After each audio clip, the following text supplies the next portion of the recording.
இன்னும் பாத்துக்கிட்டு இருக்க? வெளியில வாமா. ஏமா என்கிட்ட காசை வாங்கிட்டு வட்டியும் கொடுக்காம அசலும் கொடுக்காம நீ பாட்டுக்கு இருந்தா என்னமா அர்த்தம் இது? நான் அதை வேடிக்கை பார்த்துட்டு சும்மா இருப்பேன்னு நினைச்சியா? மா நீ வெளில வாமா. வந்து எனக்கு இப்பவே செட்டில் பண்ணு. அப்பதான் நான் இங்க இருந்து போவேன், இல்லைன்னா போக மாட்டேன்.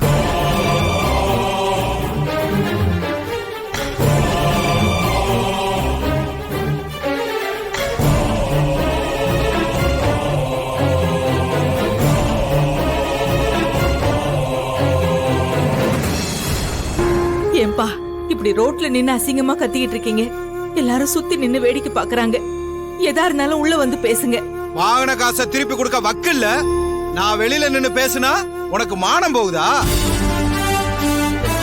உனக்கெல்லாம் மானம் ஒரு கேடு. இங்கனக்குள்ள நின்று உன்னை நான் அப்படித்தான் அசிங்கப்படுத்துவேன்.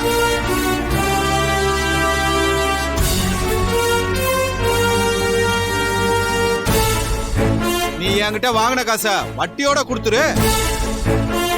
அதுக்கப்புறம் ஒரு வார்த்தை பேசாம வாயை மூடிட்டு அப்படியே வாங்கிட்டு போயிடுறேன். அம்மா நீ படிச்சு கிழிச்சதுக்கும் சேர்த்துதான் உங்க அம்மா என்கிட்ட காசு வாங்கியிருக்காங்க.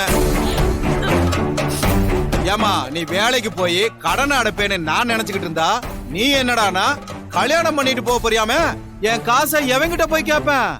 சொல்லுமா, யாருகிட்ட போய் கேப்பேன்? என் காசை வாங்கி தின்னுட்டு நீ பகுமானமா கல்யாணம் பண்ணிட்டு போயிருவ. அத நான் பார்த்துட்டு புளிப்பு மிட்டாய் வாங்கி சாப்பிட்டுட்டு வேடிக்கை பார்த்துட்டு போவேன் பாத்தியா? ஏமா உங்களுக்கு வெக்கம், மானம், சூடு, சொரணை இதுல ஏதாவது ஒண்ணு இருக்கா? இருந்துச்சுன்னா இப்பவே என் காசை வட்டியோட கொடுங்க, நான் போயிடுறேன். எதுக்கு இப்போ ரோட்ல நின்னு தேவையில்லாம இப்படி எல்லாம் பேசிட்டு இருக்கீங்க? வாங்கின காசை திருப்பி கொடுக்காம ஏமாத்திக்கிட்டு இருந்தா நான் இப்படிதான் பேசுவேன். நாங்க என்ன காசை வாங்கிக்கிட்டு ஊரை விட்டு ஓடி போயிட்டோம்? அப்படி எதுவும் நடக்கிறதுக்கு முன்னாடியே என் காசை வாங்க தான் வந்து நிக்கிறேன். ஏன்னா நாளைக்கு கல்யாணம் ஆகி நீ போனதுக்கு அப்புறம் திடீர்னு உங்க ஆத்தா மண்டைய போட்டா என் காசை யாருக்கிட்ட போய் வாங்குவேன்? ஏய் என்ன பேசிட்டு இருக்க நீ? ஏய் என்ன குரலை வசதி பேசுற? கைய நீட்டி மரியாதை இல்லாம பேசுற? உன்கிட்ட பணம் வாங்கணும்னா நாங்க என்ன உனக்கு அடிமன்னு நினைச்சுக்கிட்டியா? இன்னொரு வார்த்தை ஏதாவது தப்பா பேசுன நடக்கிறதே வேறையா இருக்கும். ஏய் என்ன என்ன மிரட்டுறியா? ஐயோ என்ன என்ன செய்வே நீ? இல்ல என்ன செய்வேன்னு கேக்குறேன். பொண்ணு ஏதோ தெரியாம சொல்லிட்டாப்பா. என்ன வேணாலும் செய்வேன். என் பொண்ணை விட்டுருங்க.